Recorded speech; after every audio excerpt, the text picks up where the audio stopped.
राज्यातल्या खाजगी अनुदानित शाळांमधील शिक्षक भरतीच्या अनुषंगाने सन्माननीय सदस्यांनी सभागृहामध्ये तारांकित प्रश्न हा उपस्थित केला होता. या प्रश्नाला सन्माननीय शालेय शिक्षण मंत्री महोदयांनी दिलेलं उत्तर हे अत्यंत महत्त्वाचं आहे. नेमका प्रश्न काय होता आणि उत्तर काय आहे ते आज आपण या व्हिडिओच्या माध्यमातून जाणून घेऊया. आत्मीय शिक्षक बंधू आणि भगिनींनो, नमस्कार. मी माझ्या शैक्षणिक यूट्यूब चॅनलमध्ये आपल्या सर्वांचं सहर्ष स्वागत करतो. आज आपण महाराष्ट्र विधानसभा पहिले अधिवेशन 2026 तारांकित प्रश्नोत्तराच्या यादीमधील शालेय शिक्षण विभागाशी संबंधित एक महत्त्वाचा प्रश्न आणि त्या प्रश्नाचं उत्तर हे जाणून घेणार आहोत. प्रस्तुत प्रश्न शुक्रवार दिनांक 13 मार्च 2026 विचारण्यात आला होता. अशाच प्रकारचे विविध शैक्षणिक प्रश्न, शासनाचे निर्णय जाणून घेण्यासाठी माझ्या या यूट्यूब चॅनलला जर आपण सबस्क्राईब्स केलं नसेल तर जरूर सबस्क्राईब्स करा, अशी नम्र विनंती मी आपल्याला या व्हिडिओच्या निमित्ताने करतो आहे. प्रश्न होता, राज्यातील खाजगी शिक्षण संस्थांनी पवित्र पोर्टल डाउनलोड केलेल्या शिक्षक भरतीबाबत सन्माननीय सदस्य श्री सुनील प्रभू यांनी हा प्रश्न सभागृहात उपस्थित केला होता. या प्रश्नाला सन्माननीय शालेय शिक्षण मंत्री महोदयांनी दिलेलं उत्तर आता आपण जाणून घेऊया. सुरुवातीला प्रश्न, सन्माननीय शालेय शिक्षण मंत्री पुढील गोष्टींचा खुलासा करतील काय? राज्यातील काही खाजगी शिक्षण संस्थांनी शिक्षक भरतीसाठी शासनाच्या पवित्र पोर्टलचा अवलंब न करता परस्पर आर्थिक गैरव्यवहार करून थेट भरती केल्याचे निदर्शनास आले आहे. हे खरे आहे काय? या संदर्भात सन्माननीय शालेय शिक्षण मंत्री श्री दादाजी भुसे यांनी दिलेलं उत्तर आपण जाणून घेऊया. शासन अधिसूचना दिनांक 22 जून 2017 तसेच शासन निर्णय दिनांक 23 जून 2017 अन्वये राज्यातील स्थानिक स्वराज्य संस्थांच्या व खाजगी संस्थांच्या शाळांमधील शिक्षकांची भरती प्रक्रिया पवित्र या संगणकीय प्रणालीद्वारे राबविण्याचा निर्णय घेण्यात आला. तथापि काही शैक्षणिक संस्थांनी शिक्षकांची रिक्त पदे त्यांच्या स्तरावर भरली असल्याचे निदर्शनास आले आहे.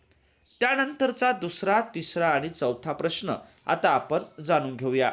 असल्यास शिक्षक भरतीसाठी पवित्र पोर्टलद्वारे मानक कार्यपद्धतीनुसारच भरती करण्याचे माननीय उच्च न्यायालयाचे स्पष्ट आदेश असतानाही सदर आदेशांचे उल्लंघन करून खाजगी शिक्षण संस्थांनी परस्पर भरती केल्याचे निदर्शनास आले आहे. हेही खरे आहे काय? असल्यास याबाबत शासनाने चौकशी केली आहे काय? आणि चौथा प्रश्न होता की असल्यास उक्त चौकशीच्या अनुषंगाने अशा खाजगी शिक्षण संस्थांविरुद्ध शासनाने कोणती कारवाई केली वा करण्यात येत आहे? प्रश्न दुसरा, तिसरा व चौथा यांचं उत्तर आपण या ठिकाणी आता जाणून घेऊ. पवित्र पोर्टल प्रणाली लागू झाल्यानंतर मधील काही काळात सदर पोर्टल बंद होते, अशी सबब पुढे करून काही संस्थांनी त्यांच्या स्तरावर शिक्षक पदभरती केली आहे. यापैकी काही प्रकरणात अशा नियुक्त्यांना मान्यता द्यावी असे आदेश माननीय उच्च न्यायालयाने पारित केले आहेत.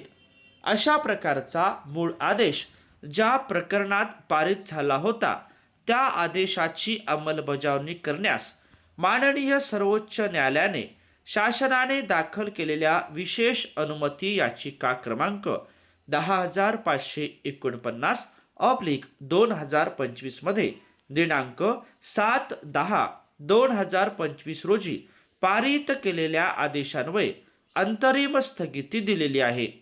त्यामुळे अशा स्वरूपाच्या उर्वरित प्रकरणात माननीय उच्च न्यायालयाच्या आदेशाविरुद्ध माननीय सर्वोच्च न्यायालयात विशेष अनुमती याचिका दाखल करण्यास सहमती दर्शवण्याबाबतचा प्रस्ताव विधी व न्याय विभागास सादर करण्यात आला आहे. त्यामुळे माननीय सर्वोच्च न्यायालयात अशा याचिका शासनाच्या वतीने लवकरच दाखल करण्याची नियोजित आहे.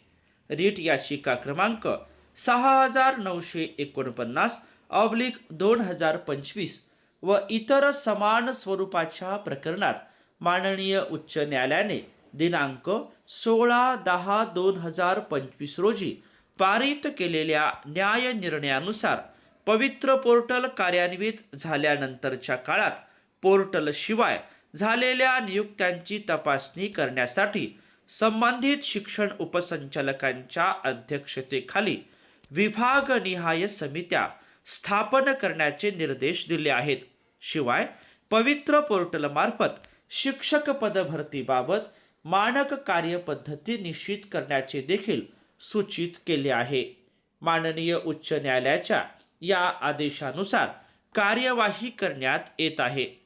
पवित्र पोर्टलशिवाय करण्यात आलेल्या नियुक्त्या शासन धोरणाशी विसंगत असल्याने त्यास मान्यता देण्याचा प्रश्न उद्भवत नाही.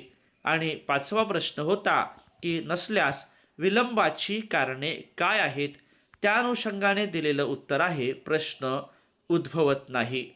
राज्यातल्या खाजगी अनुदानित शाळांमधील शिक्षक भरतीच्या अनुषंगाने सन्माननीय सदस्यांनी महत्त्वाचा प्रश्न हा उपस्थित केला होता. या प्रश्नाला सन्माननीय शालेय शिक्षण मंत्री महोदयांनी दिलेलं उत्तरही तेवढंच महत्त्वाचं आहे. प्रस्तुत प्रश्न आणि त्या अनुषंगाने उत्तर आपण या ठिकाणी जाणून घेतल्याबद्दल आपल्या सर्वांचेच मनापासून धन्यवाद.